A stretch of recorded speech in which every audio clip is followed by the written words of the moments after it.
कबीर साहब से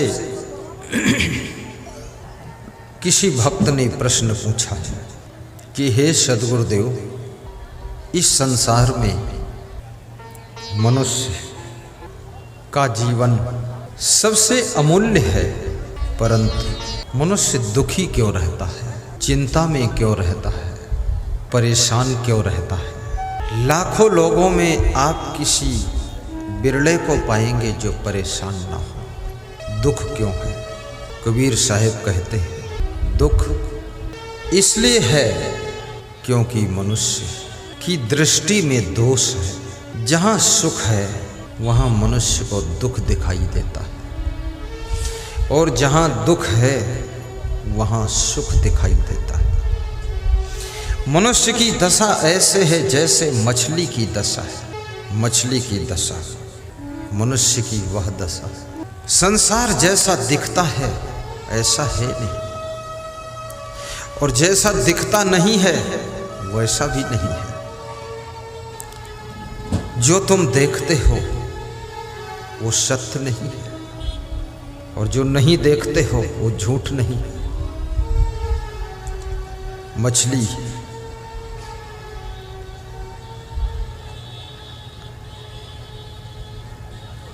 मारने वाले लोग कांटा के ऊपर आटा लगा देते हैं। अब मछली को कांटा नहीं दिखता है, आटा दिखता है। आगे कोई महिलाएं मत आए, नजर में टकराएगी नजर। निकल जाओ फटाक से, जल्दी निकल जाओ, रियायत नहीं। यहां कोई घुस के मत बैठे। पुलिस जवान भी कंट्रोल रखे। गुरुजी के निकट ज्यादा बैठने थे, आंखों में चोट लग जाती है। साहिब बंद पूरा देखना है। मछली को आटा दिखता है, लेकिन आटा के भीतर छुपा हुआ कांटा नहीं दिखता है। और मछली आटा खाती है, कांटा नहीं खाती, आटा खाती है। लेकिन आटा के साथ में कांटा भी खा लेती है।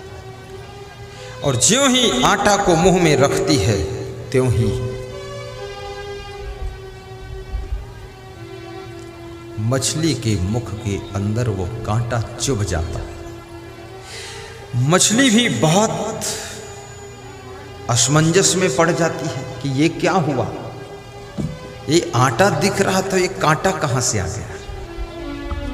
तुम्हारा हाल भी ऐसा ही है। तुमको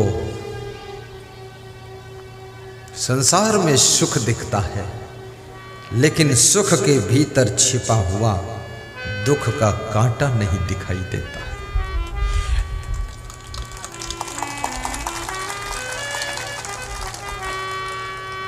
और वो सुख के आटे को देख करके तुम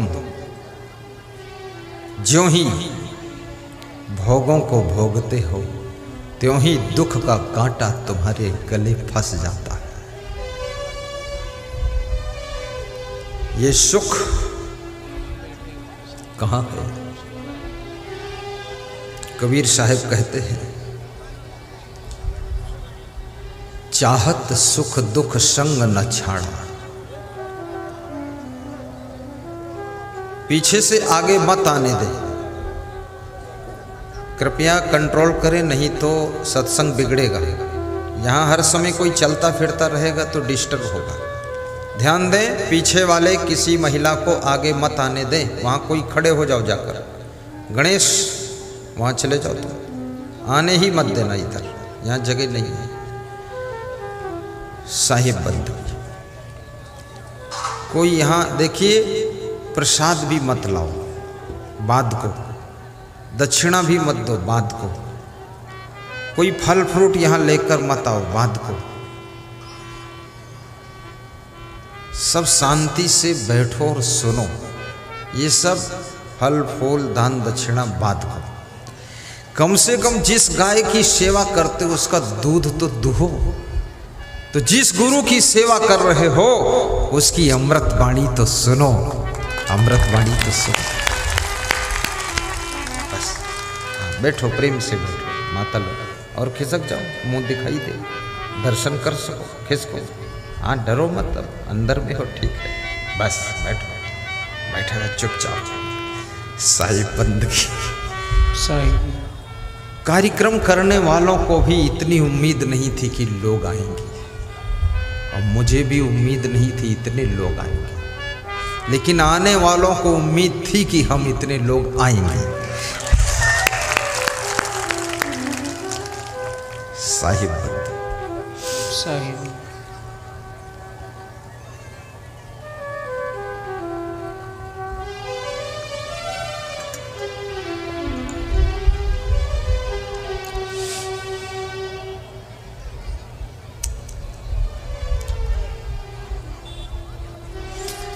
जब मनुष्य के जीवन में दुख आता है तो मनुष्य दुख में घबरा जाता है,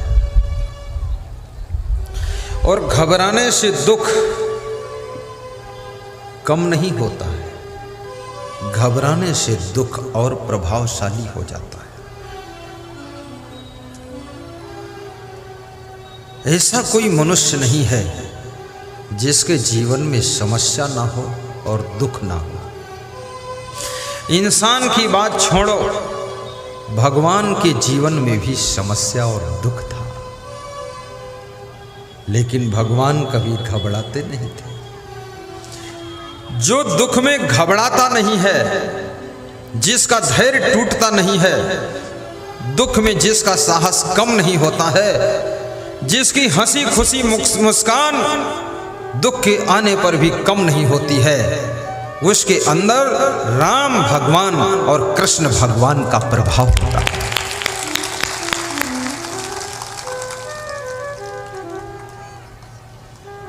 कितनी स्त्रियों को देखा जाता है कि घर में थोड़ा सा दुख आ गया रोने के लिए बैठ जाती है।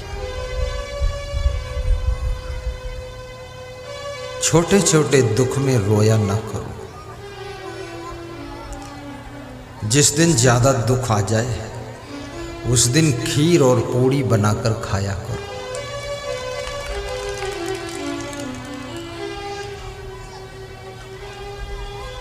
दुख में मत घबराना पंछी, यह जग दुख का मेला है। चाहे भीड़ बहुत अंबर पर उड़ना तुझे अकेला है। एक विचारक कहता है,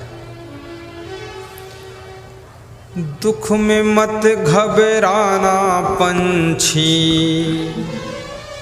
दुख में मत घबराना पंछी, यह जग दुख का मेला है, यह जग दुख का मेला है। चाहे भीड़ बहुत अंबर पर, चाहे भीड़ बहुत अंबर पर, उड़ना तुझे अकेला है, उड़ना तुझे अकेला है, उड़ना तुझे अकेला है। आकाश में कितनी चिड़ियों की भीड़ हो, लेकिन हर चिड़िया को अपने पंखों के बलबूते उड़ना पड़ता है। तुम्हारे परिवार में कितने ही सदस्य हों, कितने रिश्तेदार हों, कितने मिलने वाले मित्र हों, लेकिन जब शरीर में कोई बीमारी का दुख आता है तो उसका दर्द अकेले ही झेलना पड़ता है। इसलिए मैं निवेदन करूंगा, परिवार के मोह में, मित्रों के प्रेम में और रिश्तेदारों के स्नेह में और दुश्मनों के चक्कर में अपने शरीर के स्वास्थ्य को बिगड़ने मत देना। परिवार से भी थोड़ा समय निकालिए, रिश्तेदारों से भी थोड़ा टाइम बचाइए, मित्रों से भी समय बचाइए और दुश्मनों के लफड़े से भी समय बचाइए, और कम से कम 1 घंटा इस शरीर को स्वस्थ रखने के लिए व्यायाम कीजिए, प्राणायाम कीजिए और हंसी और मुस्कुरा दीजिए।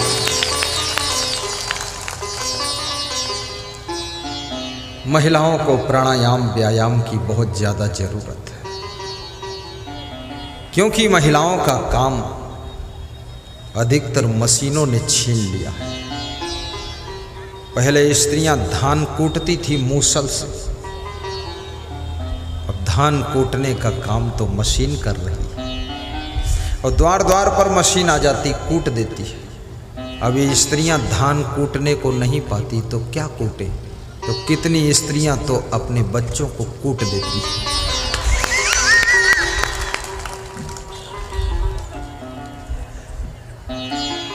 बच्चों को बहुत मत कूटना, क्योंकि बच्चों का नाम ही बच्चा है।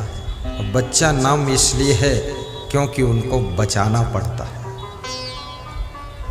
बचा कर रखो, बच्चा है। और यदि आपका बच्चा बहुत शैतानी करता है तो ये आपका सौभाग्य है। कृष्ण भगवान बहुत शैतानी करते थे, यशोदा माँ परेशान हो जाती थी। विवेकानंद बहुत शैतानी करते थे बचपन में, उनकी माँ भी परेशान हो जाती थी। और शैतानी करने वाले कृष्ण भगवान पूरे भारत देश में सबके कल्याण के लिए भगवान बनकर के उभर कर आए। और शैतानी करने वाला बचपन में नरेंद्र बालक युवावस्था में पहुंचते ही विवेकानंद बनकर के भारत का नाम धर्म के क्षेत्र में विश्व संत सम्मेलन में 1 नंबर पर खड़ा किया था। बालक जो बहुत बुद्धिमान होता है वो थोड़ा शैतानी ज्यादा करता है। जिसके पास बहुत कम बुद्धि है वो माटी के धोंधा जैसे बैठा रहता है। तुम समझते हो ध्यान लगा रहा, ध्यान नहीं, वो धोंधा बैठा। आपका बच्चा थोड़ा चंचल होना ही चाहिए। बच्चों के लिए खिलौने ला कर दे दो, खेलते रहें बच्चे।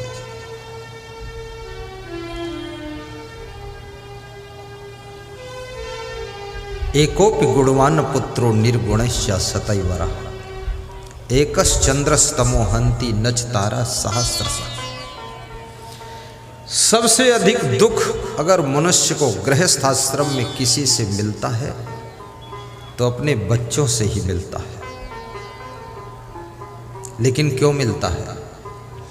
क्योंकि बच्चों को यदि केवल तुम शिक्षा दोगे तो बच्चे तुमको दुख के कुएं में ढकेल देंगे।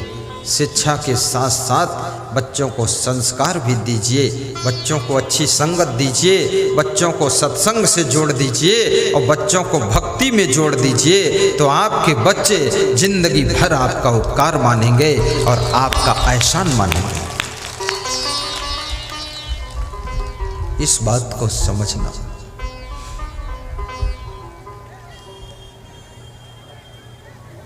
और बच्चे 1 हो, 2 हो, 10 हो, चिंता मत करना।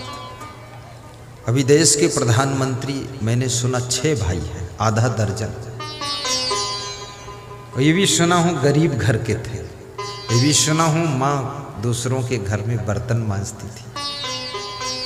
और ये भी सुना हूँ कि उनका भाई आज भी ऑटो रिक्शा चलाता है। लेकिन 6 बच्चे, इसमें बहुत कम ऐसी माताएं जिनके 6 बच्चे हैं, और जिनके 6 हों, 6 बहुत अच्छे। क्योंकि बच्चे नहीं होंगे तो ये सृष्टि में और करना क्या है। 1 एकड़ खेत में 30-30 कुंटल गेहूं हो रहा है, कौन खाएगा? कौन खाएगा बताओ ना। ये खेतों में गेहूं कौन बोएगा जब कोई होगा ही नहीं? तो तुम डरे क्यों हो? अभी गेहूं का रिसर्च हो रहा है, ऐसा गेहूं आने वाला है 1 एकड़ में 100 कुंटल गेहूं होगा। बिल्कुल आम के पेड़ जैसा गेहूं का पौधा होगा।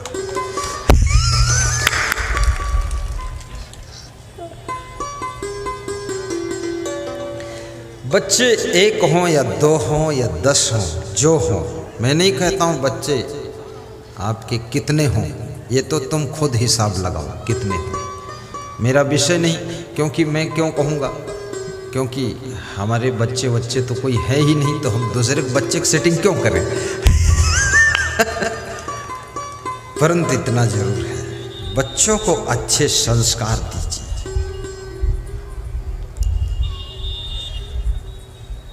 माँ बाप बच्चों के सामने कभी भी लड़ाई झगड़ा ना करें।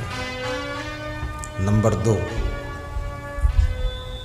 पति अपनी पत्नी को बच्चों के सामने झकझोरे ना। पत्नी कभी अपने बच्चों के सामने पति से लड़े ना। संस्कार तो घर से मिलते हो, घर से ही बिगड़ते हो, घर से ही बनते हैं। संस्कार कोई आकाश से नहीं बरसते। एक पुलिस का एसपी कह रहा था कि मेरे बच्चे सब बिगड़ गए मेरे पत्नी के कारण।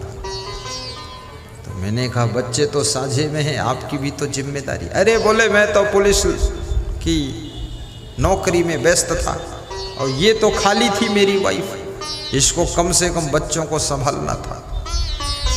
तो उनकी पत्नी बोली मैं क्या करूं, इतने बच्चे मैं नहीं संभाल पाऊंगी, 6-7 बच्चे। तो एसपी था पुलिस का, एसपी जिला पुलिस अधीक्षक, उसने फिर अपनी पत्नी को 2-4 गालियां भी दिया। हमने कहा आपके बच्चे आपकी पत्नी के कारण नहीं बिगड़े हैं, ये आपकी आदतों के कारण बिगड़े हैं। जब आप अभी मेरे सामने बच्चों के सामने अपनी पत्नी को अभी भी गाली दे रहे हो तो बच्चे क्या सीखेंगे? जो सिखाना चाहते हो बच्चों को वो स्वयं करना शुरू कर दो। और सबसे पहली बात, परिवार के अंदर प्रेम से रहना चाहिए। और जिस परिवार में आपस में प्रेम होता है उस परिवार में न धन की कमी रहती है और न धन्यवाद की कमी रहती है, न सामान की कमी रहती है, न गाड़ी लाड़ी बाड़ी साड़ी की कमी रहती है, न परिवार में उन्नति की कमी रहती है। सुंदर मकान बनकर खड़ा होता है। जहाँ प्रेम होता है वहाँ सब कुछ होता है।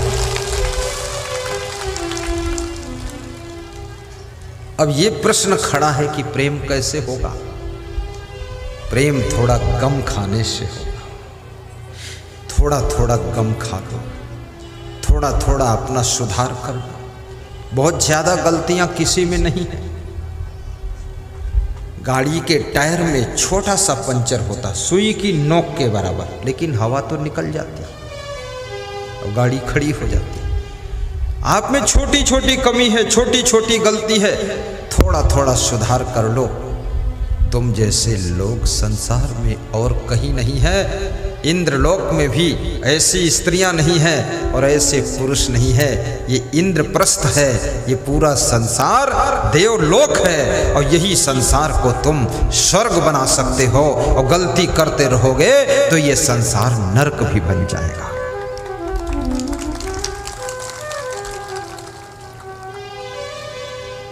दो बातें जिस मनुष्य में होती हैं, विदुर जी कहते हैं हे धृतराष्ट्र, दो बातें जिस इंसान में होती हैं वो स्वर्ग से भी ऊंचे स्थान प्राप्त करता है। स्वर्ग से ऊंचे।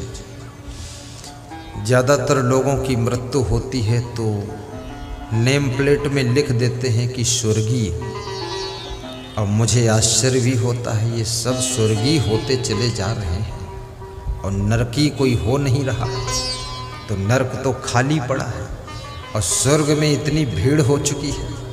और ये सब वही आत्माएं हैं जिन आत्माओं ने घर को नरक बनाया, ऑफिस को नरक बनाया, दुकान को नरक बनाया और ये सब स्वर्गीय हो गए। तो स्वर्ग में पहुंच करके ये सबने मिलकर नरक जरूर बना दिया होगा। स्वर्ग को नरक में बदल डाला। भगवान ने कहीं आपके लिए स्वर्ग नहीं बनाया। भगवान कोई आपका नौकर है, मजदूर है, लेबर है जो तुम्हारे लिए स्वर्ग बनाएगा? तुमने समझा क्या अपने को है? भगवान को समझते क्या हो? लोग समझते भगवान हमारे लिए स्वर्ग बनाकर बैठा इंतजार कर रहा है, जब हम जाएंगे स्वर्ग में तो भगवान पंखा डुलाएगा कि सो जा चंदू लाल। भगवान स्वर्ग नहीं बनाता। और ये भी याद रखना कि भगवान नरक भी नहीं बनाता है। ना ना ना, तुम्हारे लिए नरक क्यों खोदेगा भगवान? इतनी मेहनत क्यों करेगा? इतने बुलडोजर मंगा कर नरक खोद कर बैठे, तुम्हारा इंतजार करे, तुमको नरक में ढकेले, इतना बड़ा पाप भगवान क्यों करेगा? हर मनुष्य अपना स्वर्ग अपना नरक स्वयं निर्मित करता है। तुम्हारे सुंदर स्वभाव से, तुम्हारे प्रेम से, गम खाने से, सहनशीलता से, सद्गुण सदाचार से, भक्ति से, सत्संग से, ज्ञान से, मेहनत से, परिश्रम से, संतोष से स्वर्ग बन जाता है। और जब आपके अंदर लोभ आता है, लालच आता है, बहुत क्रोध आता है, संयम नियम नहीं रह जाता है, इंद्रियों की गुलाम हो जाते हो, बेविचार, अनाचार, दुराचार, भ्रष्टाचार में फंस जाते हो, जुआ खेलते हो, शराब पीते हो, ताश खेलते हो, तब तुम्हारी जिंदगी अपने आप नर्क बन जाती है, नर्क बन जाती है।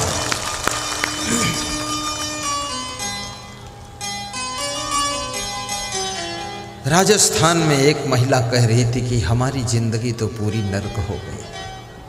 तो हमने कहा कैसे हुई? बोले पति के कारण हो गई। तो पति क्या करता है? बोले पति जुआ खेलता है, ताश खेलता है, दारू पीता है, आलसी भी बहुत है, भैंसा जैसे लेटा रहता है। तो हमने कहा समझाया नहीं उसको?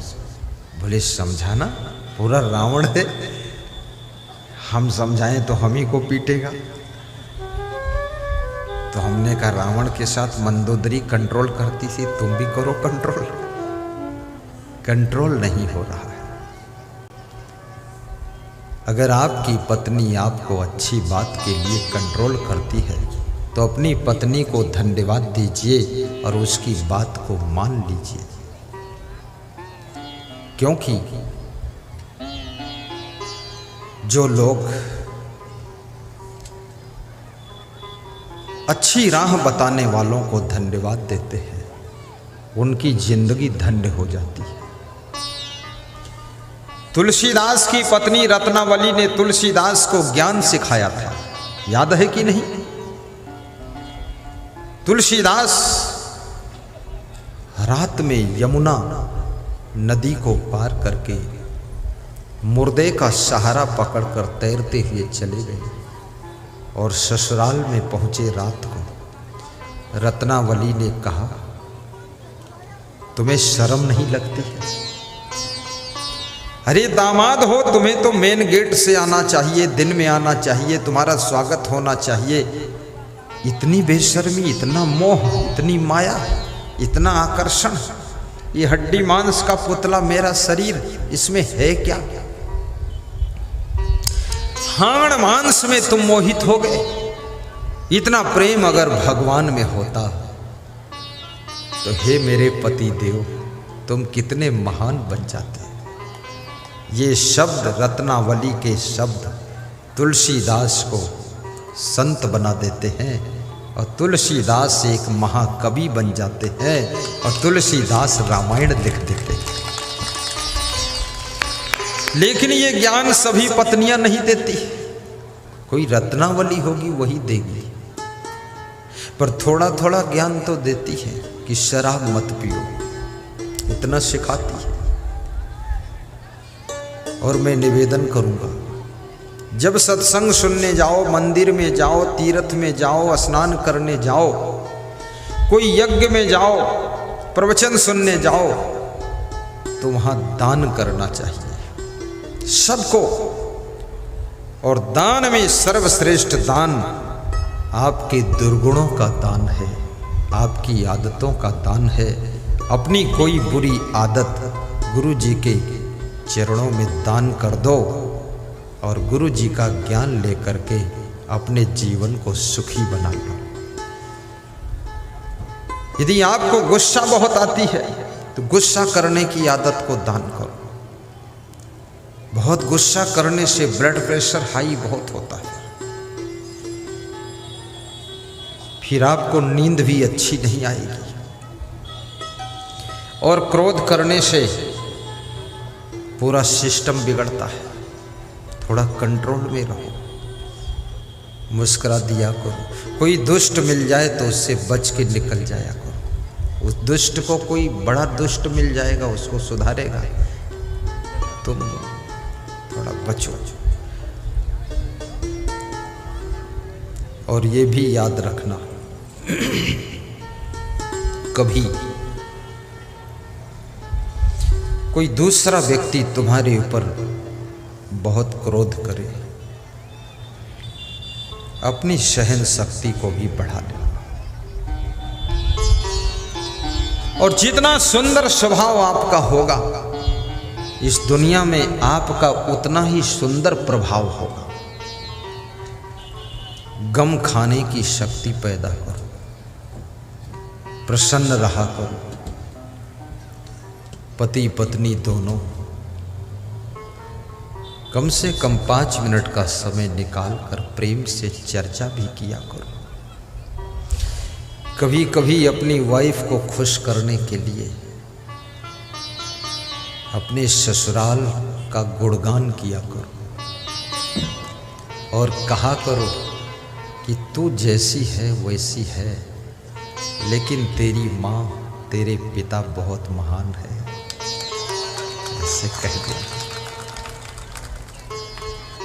कोई भी नारी अपने माँ बाप की बुराई सुनना पसंद नहीं करती है। ये बेटी में एक बहुत बड़ा गुण होता है।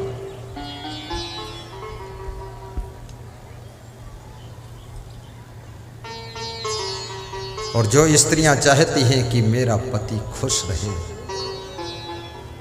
एक काम बस किया करो, अपने पति के माता पिता की अर्थात अपने सास ससुर की सेवा प्रेम से कर दिया करो और कहा करो इनकी सेवा से हमको कोई परेशानी नहीं है, क्योंकि भगवान को हमने नहीं देखा है, देवी देवताओं को मूर्ति के रूप में देखा है, पर वास्तव में सास ससुर और बूढ़े माता पिता ये साक्षात देवी देवता के रूप है।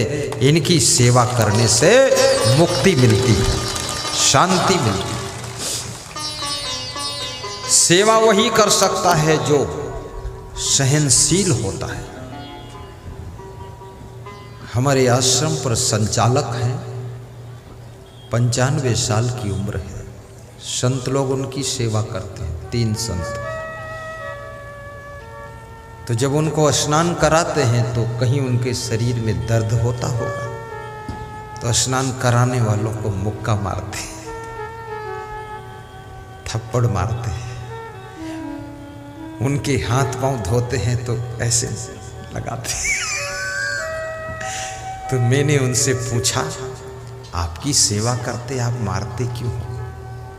बोले हम मारते नहीं हैं, हम इनको सुधारते हैं।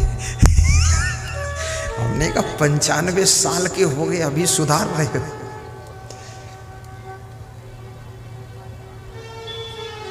माइंड काम नहीं करता है। अधिक बुढ़ापे में दिमाग काम कम करता है, इसलिए बेटों को बहुओं को बहुत सहनशील होना चाहिए। और दिमाग काम क्यों करता है, क्यों कम करता है जानते हैं आप? क्योंकि वृद्धावस्था आने पर भी शरीर तो अशक्त हो गया, कमजोर हो गया, माइंड भी कमजोर हो गया, स्मरण शक्ति कमजोर हो गई, लेकिन ये मन पूरा लोड मान कर रहता है, पूरा लोड। इसलिए बूढ़े लोग हंसते नहीं हैं, क्योंकि इनके ऊपर पूरा लोड रहता है। जरूरत नहीं है लोड लेने की, लेकिन ये फालतू लोड लिए रहते हैं। फालतू लोड भी मत लीजिए, बेटे बहुओं के ऊपर लोड छोड़ दीजिए। ये संसार एक व्यक्ति से नहीं चलता है, फैमिली एक व्यक्ति से नहीं चलती, पार्टी एक व्यक्ति से नहीं चलती है, आश्रम एक व्यक्ति से नहीं चलता है।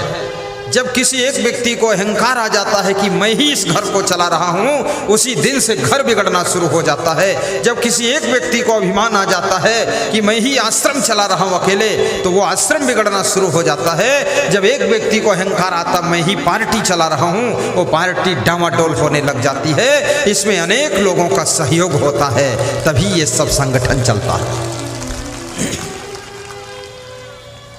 आपकी बेटियों का भी सहयोग होता है आपके घर की सुंदरता रौनक बनाने में। एक बूढ़ी माँ रो रही थी, मैंने कहा क्या हुआ माता जी, क्यों रोती हो? बोले बेटियां सब चली गई, घर सब हमारा बिगड़ गया। तो हमने कहा बहुएं आई कि नहीं आई? बोले एक बहू आई है, एक ही लड़का था, और 4 बेटी चली गई। जब बेटियां थीं पूरा झाड़ू बहारू साफ सफाई, बर्तन मांजना धोना, कपड़े सेटिंग, बिस्तर सेटिंग, सब बेड सेटिंग, गुलदस्ते सजे हुए, द्वार पर रंगोली बनी हुई सुबह शाम, वो चमक दमक। अब जब मैं देखती हूँ ये रूखा सूखा घर तो बेटियों की याद आती है और मन होता रो लो क्या करूँ, मेरी बेटियां चली जाएं। याद रखना, जिसके घर में बहू बन करके जाना, बेटियों की तरह दौड़ दौड़ करके काम करना। तुम्हारी सासू और तुम्हारे ससुर अपनी बेटियों को भूल जाएं, बल्कि अपनी बहू के अंदर ही बेटी का दर्शन करने लग जाएं, तो तुम्हारा घर ससुराल स्वर्ग बन जाएगा।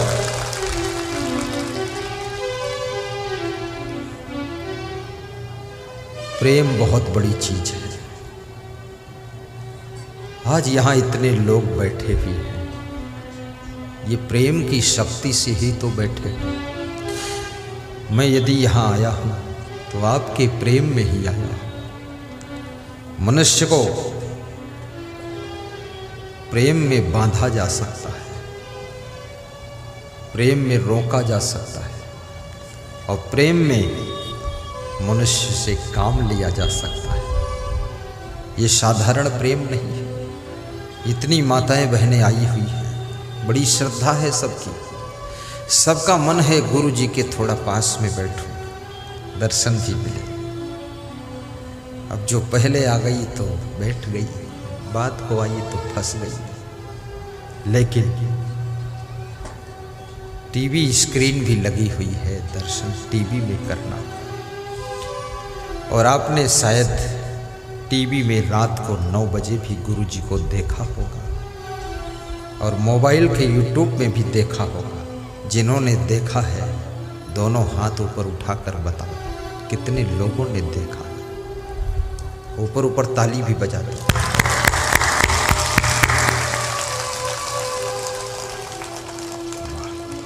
बहुत अच्छा है। लगभग 90% लोगों ने देखा है।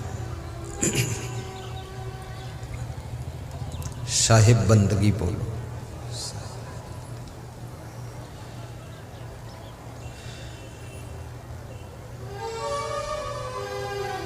स्वर्ग से ऊंचे स्थान किसको मिलता है? विदुर जी कहते हैं कि हे धृतराष्ट्र, स्वर्ग स्थिता नाम इह जीव लोके चत्वारि चिन्ह